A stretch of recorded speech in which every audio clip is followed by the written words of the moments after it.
I'd be curious to know how many of the Yellow Vest protesters might have been watching that press conference today. Perhaps unlikely, because a lot of them were out on the streets.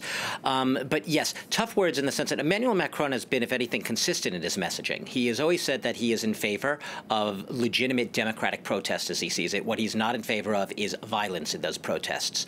And this is where it gets very difficult because, as we were hearing from the reporting earlier with Catherine Norris-Trent, this is a very diversified movement. It's not monolithic. It does not speak in one voice, even if, yes, they overall share many of the same general sense of frustrations with business as usual in French government and taxes and so on and so forth.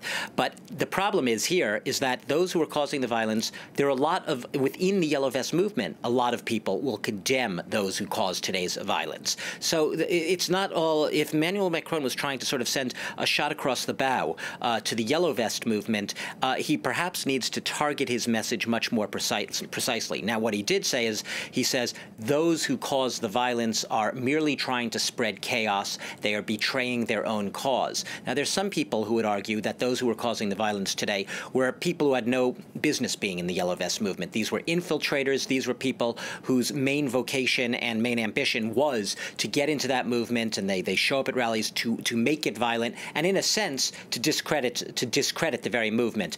So that's why a lot of the Yellow Vest protesters seeing this violence are going to be just as outraged as people who are not out there with the Yellow Vest protesters on the streets. Emmanuel Macron, though, he's had an image problem with not just the Yellow Vest protesters, but a lot of French people beyond the Yellow Vest protesters, often being seen as not receiving their message, even though in his words that he speaks, he says, I hear you, I'm listening.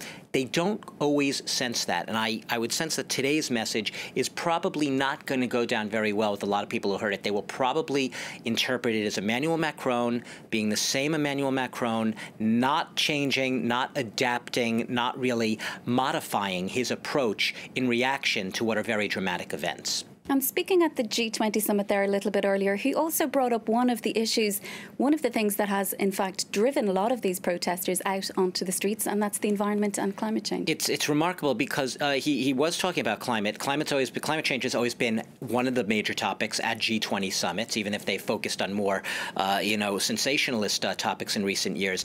He said that Europe basically needs to step up its commitment to the Paris Climate Agreement, and those words are very much in line with a warning from a very recent report from the UN Environmental Program saying exactly the same thing, saying that the countries who signed up to this accord, which are just about every country in the world, are falling far short and need to take drastic action if they are to meet those targets in the accord. And more specifically, the lowest common denominator is just to keep climate change within 2 degrees Celsius over the next few decades. And basically, nations are going to have to step up their efforts at least 3 times over what they're doing now, according to this report, in order to reach that target and prevent really dangerous climate change beyond. If they want to reach the more ambitious target that was in Paris, which is just limiting things to 1.5 degrees Celsius, the nations who signed up on average are going to have to do 5 times as much emissions cutting as they're doing now. That is an enormous effort, and Emmanuel Macron is sort of trying to echo that, and he's trying to put everyone on notice that's what's going to happen. He announced today that France and Jamaica are actually going to be teaming up to head up a climate summit in September 2019, so next year. So very much climate a big issue, but very much a climate that issue, as you said, which is also at the source of a lot of the friction and a lot of the friction behind the Yellow Vest protesters movement. And he has, of course, said